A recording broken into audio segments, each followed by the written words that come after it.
السلام علیکم ورحمۃ اللہ وبرکاتہ۔ بسم اللہ الرحمن الرحیم۔ رب اشرح لی صدری ویسر لی امری واحلل عقدۃ من لسانی یفقہوا قولی واجعلنی وزیرا من اہلی۔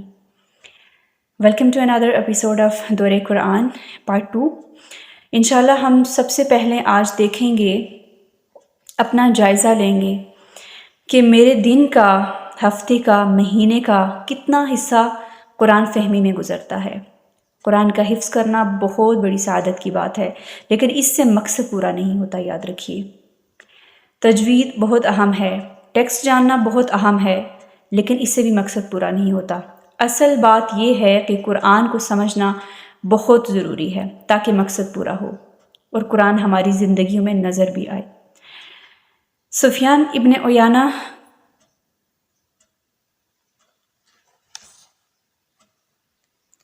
فرماتے ہیں کہ لوگوں نے قرآن کو ریشم اور دیباج کے غلافوں میں داخل کر دیا، اس کو سونے اور چاندی کے غلافوں میں آراستہ کر دیا، اس کے مقصد پر غور و فکر نہیں کی۔ یہی قرآن کو پیٹھ پیچھے پھینکنا ہے، جبکہ اس کو جاننا اور سمجھنا، عمل کرنا ضروری تھا۔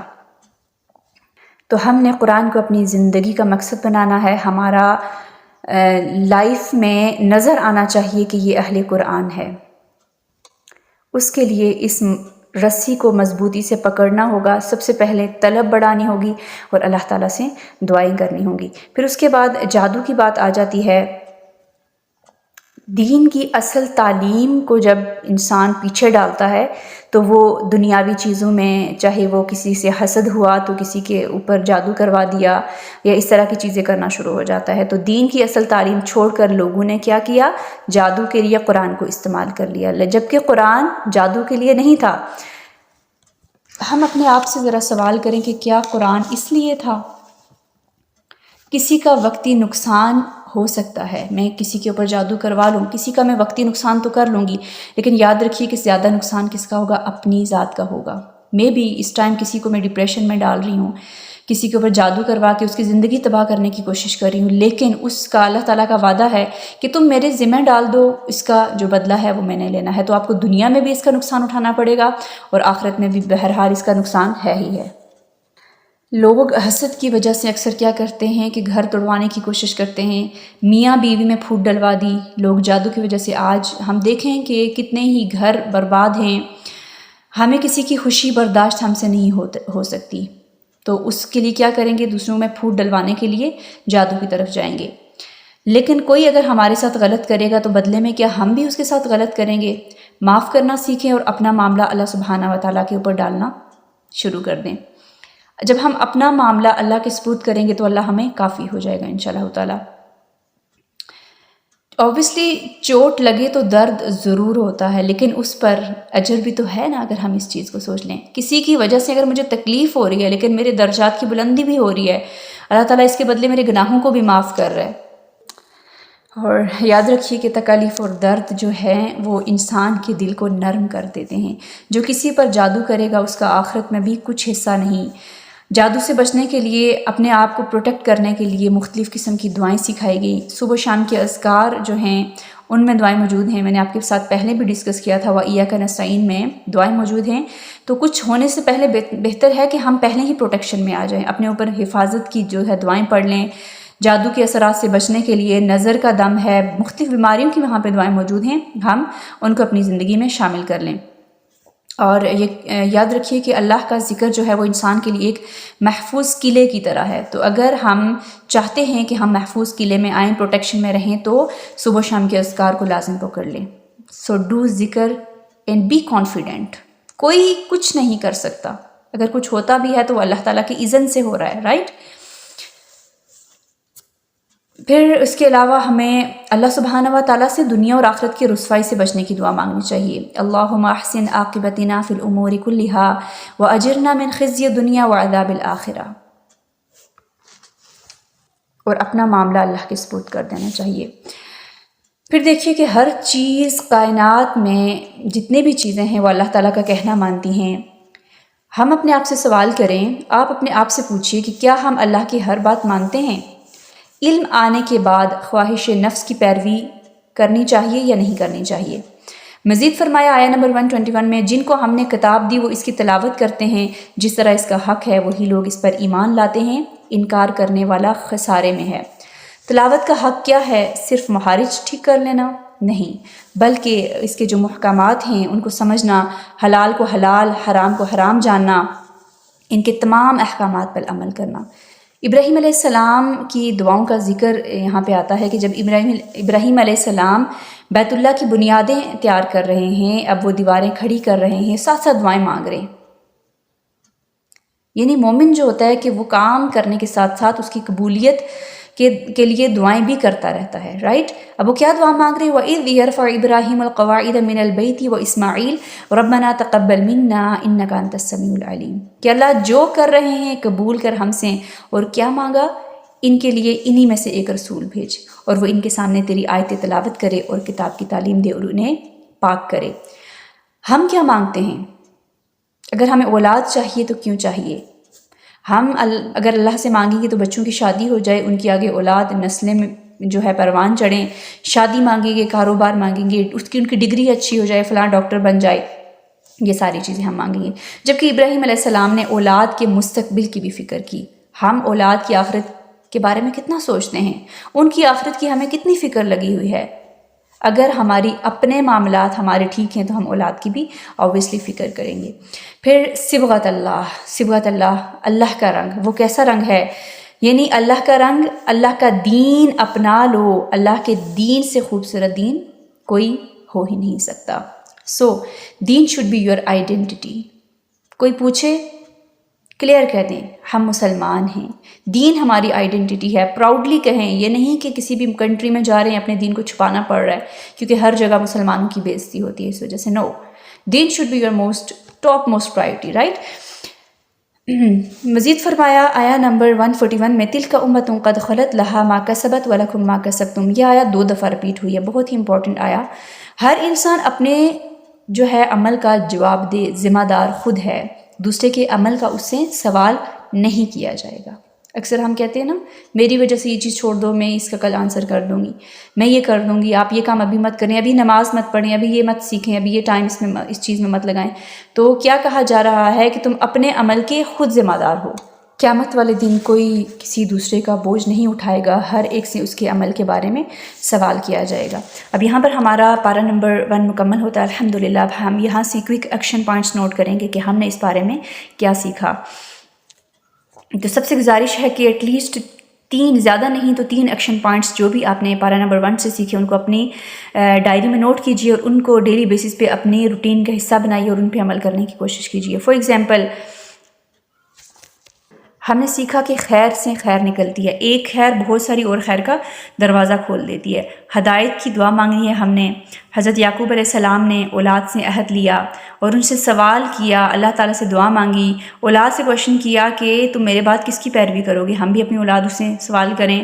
پھر دعائیں جو ہم مانگ رہے ہیں ڈیلی بیسس پہ، ان دعاؤں میں یہ دعا ضرور شامل کر لیں کہ اللہ اخلاص اور قبولیت سے ہمیں نوازے۔ ہم کام تو کر رہے ہوتے لیکن ہم یہ نہیں مانگ رہے ہوتے کہ اللہ تعالیٰ تو اس کو قبول بھی کرنا ہم سے۔ پھر علم آنے کے بعد ہم نے خواہش نفس کی پیروی نہیں کرنی ہے۔ پارہ نمبر 3 سٹارٹ کرتے ہیں۔ قرآن پڑھ رہے ہوں تو سب سے پہلے اپنی نیت کا جائزہ لیجئے کہ یہ کام کیوں کیا جا رہا ہے، تو سوچئے کہ خالص اللہ کی رضا کے لیے، نیکیوں کے لیے خریص ہوں۔ قرآن کیوں پڑھیں؟ کیونکہ یہ دلوں کی شفا ہے۔ قرآن کتاب ہدایت ہے۔ قرآن کی قرات عبادت کی غرض سے پڑھیں، جہنم سے نجات پانے کے لیے پڑھیں۔ صرف یہ نہیں کہ بس ہم قرآن کی تلاوت کریں، دیٹس اٹ، نو۔ رسول اللہ صلی اللہ علیہ وآلہ وسلم نے فرمایا، اگر قرآن کو چمڑے میں ڈال کر آگ میں پھینکا جائے، آگ اس کو نہیں جلا سکتی۔ تو سوچیے کہ جس سینے میں قرآن ہو وہ کیسے جل سکتا ہے، سبحان اللہ۔ جنت الفردوس کو حاصل کرنے کے لیے قرآن کی قرات، قرآن کو سمجھنا، سب چیزیں سب سے فائدہ مند، ان میں سب سے فائدہ مند چیز کیا ہوگی؟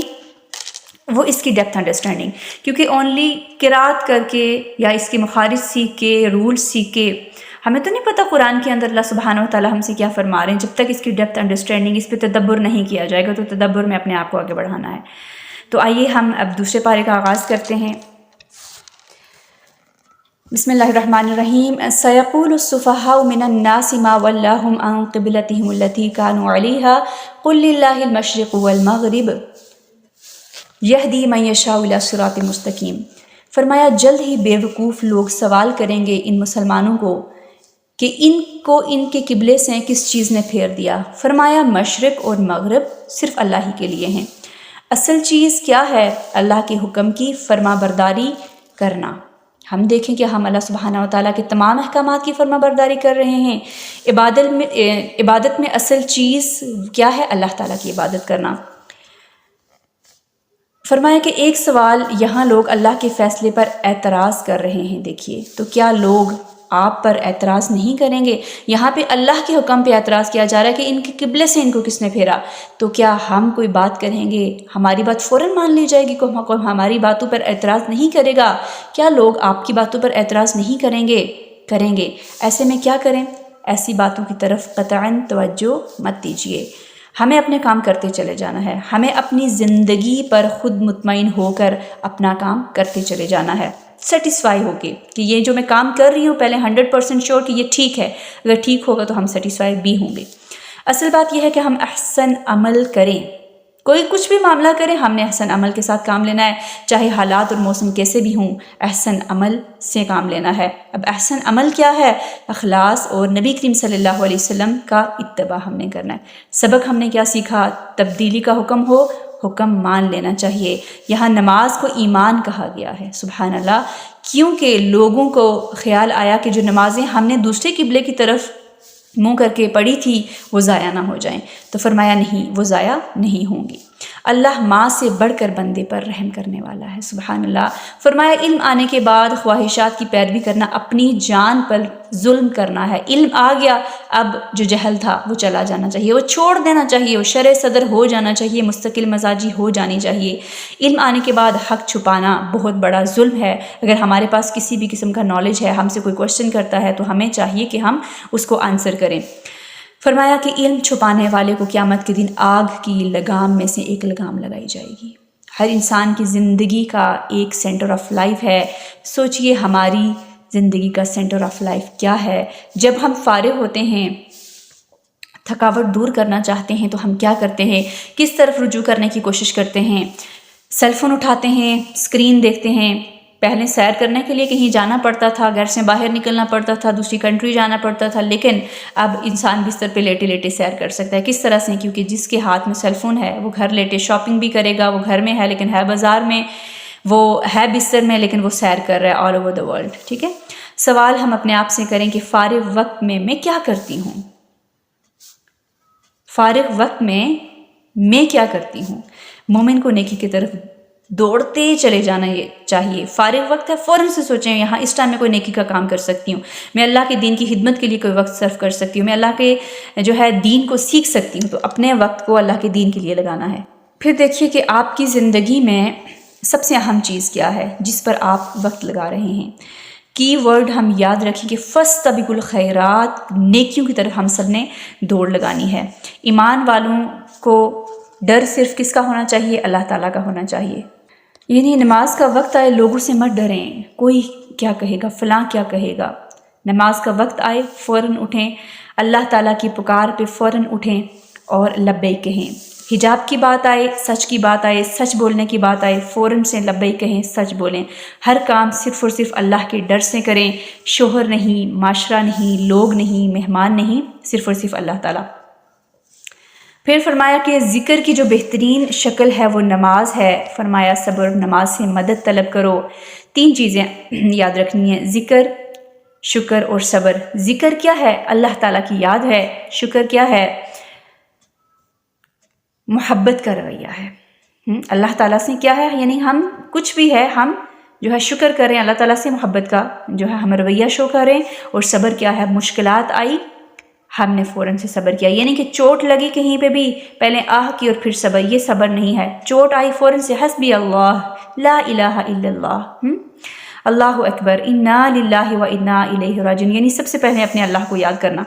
پھر فرمایا ہم تمہیں، آیت نمبر 155 بہت ہی پیاری آیت ہے کہ ہم تمہیں مال، خوف، بھوک، جانور، پھلوں کی وجہ سے آزمائیں گے، تم نے اس پر کیا کرنا ہے؟ صبر کرنا ہے، اور صبر کرنے والوں کے لیے کیا ہے؟ خوشخبری ہے۔ صبر کرنے والوں کا جو اجر ہے وہ بے حساب ہوگا۔ صبر کبھی بھی ضائع نہیں ہوگا، اور ہر انسان کی کسی نہ کسی چیز سے آزمائش ہو رہی ہوتی ہے، لیکن اس کو اجر کب ہوگا؟ جب وہ اس پر صبر کرے گا۔ اور مصیبت آنے پر جملہ کیا بولنا چاہیے؟ انا للہ و انا الیہ راجعون، اللہ تیری طرف سے آئے ہیں اور تیری طرف ہی ہم نے لوٹ کر واپس جانا ہے۔ صبر کی مثال اگر ہم دیکھیں تو حضرت ہاجرہ، حضرت ابراہیم علیہ السلام بہترین مثال ان کی ملتی ہے۔ ہم بھی ان سے سیکھ کر ہم اپنی زندگیوں میں صبر کو لے کے آئیں۔ اللہ کی محبت میں شدید ہونے کی ضرورت ہے۔ اللہ کی محبت میں شدید ہوں گے تو ہماری زندگیوں میں صبر بھی آنا شروع ہو جائے گا۔ اپنے دلوں کا جائزہ لیجئے کہ میری زندگی میں سب سے اہم کون ہے؟ کون ہے میری زندگی میں سب سے اہم؟ میں کس سے بات کر کے سب سے زیادہ خوش ہوتی ہوں؟ مال ملتا ہے، کس کے لیے سب سے پہلے نکالتی ہوں؟ صدقہ کرتی ہوں، اللہ کو یاد کرتی ہوں، کسی کو یاد کرتی ہوں، یا پھر اس سے سب سے پہلے شاپنگ کرنے کے لیے چلے جاتی ہوں؟ دکھ پر، غم پر کس کو جو ہے اس غم کی خبر میں سناتی ہوں؟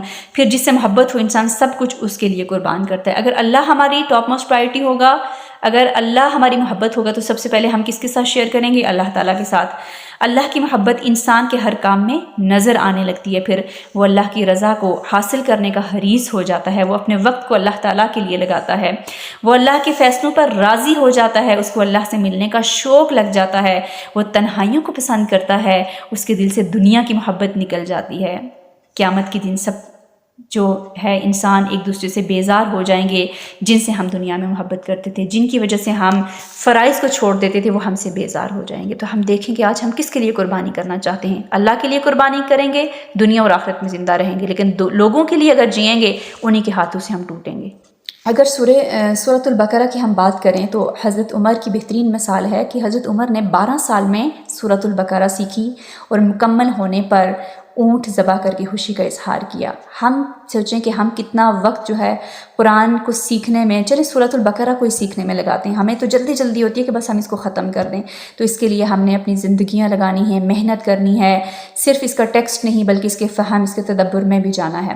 آیا نمبر 172، کھانے کے 2 اصول یہاں پر دیے گئے ہیں، حلال ہونا چاہیے اور طیب ہونا چاہیے۔ پھر اس کے بعد وصیت کی بات کی گئی، وصیت کا حکم دیا گیا کہ 1/3 مال کی وصیت کی اجازت یہاں پر دی گئی ہے۔ بہتر ہے کہ انسان اپنی زندگی میں اپنے مال سے اچھے کاموں کے لیے اس مال کو جو ہے لگائے، انسان اپنی آخرت کے لیے دنیا میں ہی کچھ کر کے جائے، وہ مرنے کے بعد لوگوں کی طرف نہ دیکھے کہ میرا فلاں میرے لیے کرے گا، کیونکہ اب تو وہ مال اس کا ہے، اب اس کی مرضی وہ اس کو جس طرح سے یوز کرے۔ اس کے بعد روزے کی بات کی گئی، روزہ تم پر فرض کر دیا گیا ہے جس طرح تم سے پہلے لوگوں پر فرض کیا گیا تھا۔ یہ خیر کا دروازہ ہے، روزے کا اجر اللہ تعالیٰ کہتا ہے کہ یہ میرے ذمہ ہے، اس کا اجر میں خود دوں گا۔ روزے کو اللہ نے اپنے لیے خاص کیا۔ روزے سے کیا ہے؟ تقوی حاصل ہوتا ہے بیسیکلی، اور تقوی سے آسانی۔ تو جو روزے ہمارے الحمدللہ بہت قریب ہے، تقریباً اب سے 15 ڈیز باقی ہیں، اللہ تعالیٰ رمضان جو ہے ہمیں دیکھنا نصیب کرے، مکمل کرنا نصیب کرے، ہم سارے روزے رکھ پائیں اور اللہ تعالیٰ کا قرب حاصل کر سکیں۔ روزے آ رہے ہیں، خوشی سے رکھیں، رکھ کے بار بار جتائیں مت میرا روزہ ہے، مجھے پیاس لگ رہی ہے، مجھے تھکاوٹ ہو رہی ہے، اس طرح سے اجر ضائع۔ یہ بھی ہمیں صبر سکھاتا ہے نا، تقوی سکھاتا ہے، تو ہم نے تقوی جو ہے اسے کام لینا ہے۔ فرمایا کہ یہ گنتی کے چند دن ہیں جو قضاء روزے ہیں۔ فار ایگزامپل، اب یہ گنتی کے چند ہیں، تم نے رکھ لیے، کسی وجہ سے تمہارا روزہ چھوٹ گیا، تو ابھی کیا کرنا ہے کہ ان کی گنتی پوری کر لینی ہے۔ بیمار ہو، سفر میں ہو، کوئی بھی اس طرح کی چیز ہے تو تم روزہ ترک کر سکتے ہو، لیکن بعد میں اس کی قضا پوری کرنی ہے۔ پھر فرمایا رمضان کے مہینے میں قرآن نازل کیا گیا۔ قرآن جو ہے رمضان کو قرآن کی وجہ سے اہمیت دی گئی۔ سبحان اللہ، رمضان میں روزے کے ساتھ ایک اور خاص کام کرو، وہ کیا ہے؟ دعا کرو۔ جب انسان کہتا ہے یا اللہ، اللہ تعالیٰ سنتے ہیں اور اس کی پکار کا جواب بھی دیتے ہیں۔ اللہ کو پکارا کریں، اللہ کو بہت قریب سے پکارا کریں، اللہ بہت قریب سے پکارتا ہے۔ آپ مصلی پہ سجدے کی حالت میں جا کے فیل کیا کریں، Allah is very near to me, اللہ کو پکارا کریں، اللہ پکار کو سنتا ہے، اللہ قریب ہے اور سنتا ہے۔ یاد رکھو، کوئی بھی ریلیشن شپ 2 طرفہ ہوتا ہے، ٹھیک ہے؟ کوئی بھی ریلیشن شپ ہے، ہسبینڈ وائف کا ہے یا کوئی بھی، تو وہ 2 طرفہ ہوتا ہے۔ اگر ہم چاہتے ہیں کہ اللہ ہماری پکار سنے، ہمیں بھی ایمان لا کر اللہ کی بات کو ماننا ہوگا۔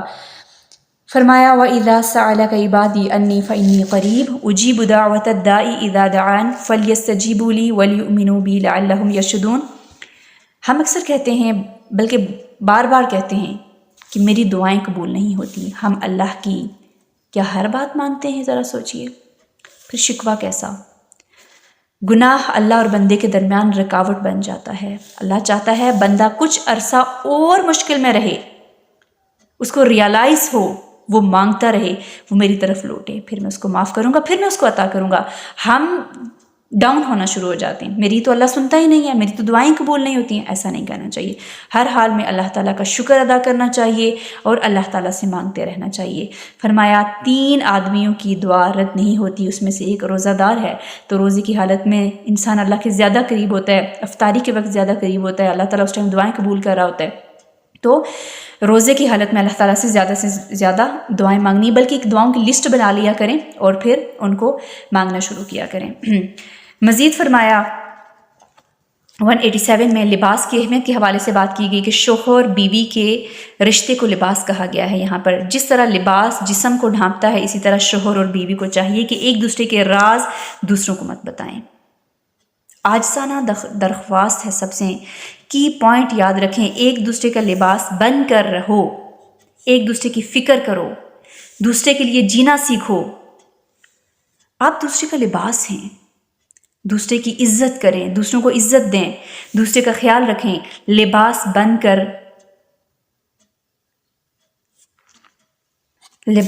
کر دوسرے کے پردے رکھیں، ان کے رازوں کی حفاظت کریں. آپ دوسرے کا پردہ رکھیں گے تو اللہ آپ کا بھی پردہ رکھے گا. ہن لباس لکم وانتم لباس لہن یہاں پر کہا گیا، تو ہم نے دیکھنا ہے کہ لباس جس طرح ایک جسم کو پروٹیکٹ کرتا ہے، شرمگاہ کو چھپاتا ہے، قابل شرم حصوں کو چھپاتا ہے، تو اسی طرح سے میاں بیوی کو اگر اتنی امپورٹنس دی گئی ہے کہ ایک دوسرے کا لباس ہیں، تو ان کے رازوں کی حفاظت بھی کرنی ہے. پھر سوچیے کہ کون سے ایسے مواقع ہوتے ہیں جس میں میں آپے سے باہر ہو جاتی ہوں. اللہ سے دعا کریں، اچھی کمپنی کو اپنائیں، اچھی کمپنی اختیار کرنے کی کوشش کریں. ویک پوائنٹ جو ہیں ان کو جاننے کی ہم سب نے کوشش کرنی ہے. پھر بچوں کے سامنے بیٹھ کر لڑائی جھگڑے مت کریں. یاد رکھیے بچے ان والدین کی عزت نہیں کرتے جن کے والدین کہ آپس میں ان بچوں کے سامنے لڑائی جھگڑے چل رہے ہوں، کیونکہ اثرات کہاں تک جائیں گے؟ وہ بچوں تک جائیں گے. فرمایا شیطان کے قدموں کی پیروی مت کرو ورنہ وہ جہنم میں لے کر گرائے گا، وہ تمہارا کھلا دشمن ہے. پھر جنت میں جانے کے لیے امتحانوں کی بات کی گئی، امتحان سے گزر کر جنت میں جانا پڑے گا. دنیا میں بھی کوئی انسان ماہر نہیں ہوتا، کسی کام میں اس کو مہارت حاصل نہیں ہو سکتی جب تک وہ تجربات کی بھٹی سے نہیں گزر جاتا. تو اللہ تعالیٰ فرماتے ہیں کیا تم نے یہ سمجھ رکھا ہے تم یوں ہی جنت میں چلے جاؤ گے؟ تم سے پہلے لوگوں پر بڑی سختیاں آئی، مشکلات آئی، وہ ہلا مارے گئے، پھر بھی وہ دین پر ڈٹے رہے. نبی کریم صلی اللہ علیہ وسلم نے فرمایا تم سے پہلے لوگوں کو ان کے سر سے لے کر پیروں تک آرے سے چیرا گیا اور لوہے کی کنگھی سے ان کے گوشت پوست کو نوچا گیا، لیکن یہ ظلم اور تشدد ان کو ان کے دین سے نہیں پھیر سکا. فرمایا کہ جنت میں جانے کے لیے امتحان تو ہوگا. دین کی وجہ سے اگر مشکل آزمائش آئے تو صبر سے جمے رہو، ڈٹے رہو. لسٹ بنائیں ان چیزوں کی جو چیزیں ہمیں سخت ناپسندیدہ ہیں، پھر سوچیں اس میں کیا خیر ہے، اس میں کیا بھلائی ہے. فرمایا وَعَسَىٰ أَن تَكْرَهُوا شَيْئًا وَهُوَ خَيْرٌ لَكُمْ وَعَسَىٰ أَن تُحِبُّوا شَيْئًا وَهُوَ شَرٌّ لَكُمْ. ممکن ہے کہ تم کسی چیز کو ناپسند کرو اور وہ تمہارے لیے بہتر ہو، اور یہ بھی ممکن ہے کہ تم کسی چیز کو پسند کرو اور تمہارے لیے بری ہو. اللہ جانتا ہے، تم نہیں جانتے. نہ ملے غمزدہ نہ ہوں، دکھی نہ ہوں. سوچیں میں بھی یہ چیز میرے لیے اچھی نہ ہو. اللہ جانتا ہے، تم نہیں جانتے. یہ تقدیر کا فیصلہ ہے. بعض اوقات حالات نہیں بدلتے، اس لیے خود کو بدلنا سیکھیں. جادو ہوا، بیماری آئی تو اللہ کی اذن سے دعا کریں، محنت کریں، اور یاد رکھیں کہ ہر مصیبت کے اندر نعمت چھپی ہوئی ہوتی ہے. صبر پر اس پر جتنا بھی صبر کیا جائے گا اس پر اجر ملے گا. مومن خوشی اور غم میں خیر ڈھونڈتا ہے. اللہ سے دعا کریں ہمارا خاتمہ ایمان پر ہو. پھر اس کے بعد لغو قسموں سے منع کیا گیا. مزید فرمایا یہاں شوہر کے حقوق کی بات کی گئی. بیوی پر شوہر کی اطاعت معروف ہے، اللہ کے بعد شوہر کی اطاعت فرض ہے. اس کا حق اس کو دینا چاہیے. 229 میں فرمایا طلاق کے احکامات. طلاق رجعی فرمایا 2 بار ہے. اللہ کی حدود سے تجاوز سے منع کیا گیا. طلاق دینے کا صحیح طریقہ کیا ہے کہ عورت پیریڈ سے فارغ ہو کر طہر کی حالت میں ہو تو طلاق دے دی جائے. فرمایا یہ اللہ کی حدود ہیں، 3 طلاقوں کے بعد اگر الگ ہو جائیں تو ٹھیک، اب علیحدگی ہے۔ عورتوں کو طلاق دو، عدت پوری کریں، بھلائی سے انہیں رخصت کرو، اب انہیں ٹیز مت کرو، انہیں تنگ مت کرو، انہیں کسی قسم کی پریشانی میں مبتلا مت کرو، ان کے ساتھ زیادتی نہ کرو اور اللہ کی آیات کو مذاق مت بناؤ۔ دوسروں کے ساتھ احسان کرو، احسان کر کے جتلانا نہیں ہے۔ پھر آیت سکینہ کے حوالے سے بات کی گئی، اس کی میں آپ کو ورسز بھی دیتی ہوں۔ سب سے پہلے بات یہ یاد رکھیں کہ اگر بہت زیادہ بے چینی آپ کو فیل ہو، آپ کو سکون محسوس نہ ہو رہا ہو، ایمان میں جو ہے کمی فیل ہو رہی ہو، ڈپریشن کی طرف جا رہے ہوں، تو ان آیات کو پڑھنا شروع کر دیں، ان آیات کو سننا شروع کر دیں، انشاءاللہ آپ کو بہت اچھا فیل ہوگا۔ تو یہ ہے سورۃ البقرہ کی آیہ نمبر 248 ہے، التوبہ 26 and 40، اینڈ سورۃ الفتح کی آیہ نمبر 4، 18 اور 26۔ ان کو پڑھیں گے، سنیں گے تو انشاءاللہ سکون ملے گا۔ فرمایا جو علم کے راستے پر چلے اللہ اس کے لیے جنت کا راستہ آسان کر دیتا ہے۔ ہم چل رہے ہیں علم کے راستے پہ، اللہ تعالیٰ ہمارے لیے جنت کی راہوں کو آسان کر دے۔ سہل اللہ لکن طریق الجنہ بسبب طریق العلم، آمین۔ ایکشن پوائنٹس ہم جلدی سے نوٹ کر لیتے ہیں۔ زندگی تبدیلیوں کا نام ہے، پریشان ہونے سے بہتر ہے کہ غم کو ایکسیپٹ کیا جائے، اس پریشانی کو ایکسیپٹ کیا جائے اور آگے بڑھیں۔ اپنی زندگی کا جو ہے ایک گول سیٹ کریں، نیکیوں میں دوڑ لگائیے، جذبات پر کنٹرول کرنا سیکھیے، مخلوق کی محبت زیادہ نہ ہو کہ اللہ کی محبت سے بڑھ جائے، ورنہ اللہ اسی محبت سے توڑے گا۔ اگر خوشحال زندگی بسر کرنا چاہتے ہو تو 3 چیزیں اپنانی ہیں، ذکر، شکر اور صبر، ان کو مت چھوڑو، اور ہیلدی ریلیشن شپ کے لیے 2 وے ٹریک پر چلنا پڑے گا۔ ریلیشن شپ کو اگر ٹھیک کرنا ہے تو دونوں طرف سے کام کرنا ہوگا، دونوں کو مل کر کام کرنا ہوگا۔ کچھ لوگ ہماری زندگی میں امتحان ہوتے ہیں، ان جگہوں پر ایکسٹرا کانشیس ہونے کی ضرورت ہے، جہاں پہ ہمیں پتہ ہے اس طرف سے میرے لیے خطرہ ہے، تو وہاں پہ ہم ایکسٹرا کانشیس ہو جائیں انشاءاللہ جب ہم یہاں سے اٹھتے ہیں تو ہم بہت ساری دولت سمیٹ کر اٹھتے ہیں۔ اللہ تعالیٰ سے دعا ہے اللہ تعالیٰ ہم سب سے قبول فرمائے۔ پارہ نمبر 3 سٹارٹ کرتے ہیں۔ اعوذ باللہ من الشیطان الرجیم، شروع کرتی ہوں اللہ کے نام سے جو بڑا مہربان اور نہایت رحم کرنے والا ہے۔ اللہ نے بندوں کی ہدایت کے لیے ہر دور میں انبیاء اور رسول بھیجے۔ اللہ نے بعض کو بعض پر فضیلت دی، ان میں سے بعض وہ ہیں جن سے اللہ تعالیٰ نے کلام کیا، جیسے موسیٰ علیہ السلام، محمد صلی اللہ علیہ وآلہ وسلم، اور بعض کو نشانیاں دی۔ لوگوں نے ہر دور میں ان میں اختلافات کیے، ان کو مانا نہیں۔ آج ہم دیکھیں کہ ہمارے پاس بھی کتاب موجود ہے، لیکن ہمارے اندر اختلافات بہت زیادہ پائے جاتے ہیں۔ ہم ماننا نہیں چاہتے، کیا ہمارے لیے کوئی نبی آئے گا، کوئی رسول آئے گا، ہم اس کی بات مانیں گے؟ ہمارے پاس کتاب موجود ہے، ہمیں اس کو کھولنا ہوگا، ہمیں اس کو سمجھنے کی کوشش کرنی ہوگی۔ پھر مزید فرمایا جنت میں جانے کے لیے جو ہے وہ کام کرنا پڑے گا۔ آگے آیت الکرسی آ جاتی ہے۔ آیت الکرسی قرآن کی عظیم آیت ہے، شیطان سے حفاظت والی آیت ہے، جنت میں لے جانے والی آیت ہے۔ یہاں پہ ایکشن پوائنٹ ہم لکھ لیں کہ ہر نماز کے بعد، فرض نماز کے بعد آیت الکرسی پڑھنی چاہیے۔ آپ صلی اللہ علیہ وآلہ وسلم نے فرمایا فرض نماز کے بعد آیت الکرسی پڑھی جائے تو کوئی چیز جنت میں جانے سے نہیں روک سکتی۔ اس آیت میں، آیت الکرسی میں اللہ کی 26 صفات کا ذکر کیا گیا ہے۔ اللہ ہی حقیقی الہ اور عبادت کے لائق ہے۔ آیہ نمبر 256 بہت ہی پیاری آیت کہ دین میں کوئی جبر نہیں ہے، کوئی زبردستی نہیں ہے، تم کسی کو دین میں زبردستی شامل نہیں کروا سکتے، لیکن اگر کوئی دائرہ اسلام میں داخل ہو جاتا ہے تو اب اس کو سارے احکامات کو جاننا ہوگا اور ماننا ہوگا۔ دین میں ہر مسئلے کا حل ہے، ہر سوال کا جواب ہے۔ ایمان والوں کو اللہ کی دوستی نصیب ہو جاتی ہے، وہ اپنے علاوہ ان کو کسی اور کے اپنے آپ کو پھر اللہ کے علاوہ کسی اور کے حوالے نہیں کرتا، کفر سے نکال کر پھر وہ ان کو روشنی کی طرف لے آتا ہے۔ ایمان لانے کے بعد کیا فرمایا کہ صدقہ کرو، دین کے راستے میں اپنا مال خرچ کرو۔ جو اپنا مال اللہ کی راہ میں خرچ کرتے ہیں وہ ایک بیج بوتے ہیں، اس سے 7 بالیاں نکلتی ہیں۔ رسول اللہ صلی اللہ علیہ وآلہ وسلم نے فرمایا جس نے اللہ کی راہ میں خرچ کیا اس کے لیے 700 گنا لکھا جاتا ہے۔ صدقہ انسان کے لیے پروٹیکشن کا باعث ہوتا ہے۔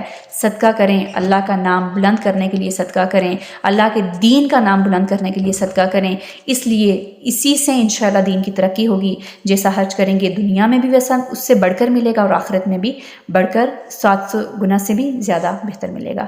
بارک اللہ فیکم، سہل اللہ لکم طریق الجنہ بسبب طریق العلم۔ اللہ تعالیٰ سے دعا ہے کہ ہم نے جو بھی سیکھا، جو سمجھنے کی کوشش کی، جو وقت لگایا، فرمایا۔ اللہ تعالیٰ خالص نیت سے ہم سب سے قبول فرمائے اور مزید خالص ہو کر کام کرنے کی توفیق عطا فرمائے۔ سبحانک اللہم و بحمدک، اشہد ان لا الہ الا انت، استغفرک و اتوب الیک۔ السلام علیکم ورحمۃ اللہ وبرکاتہ۔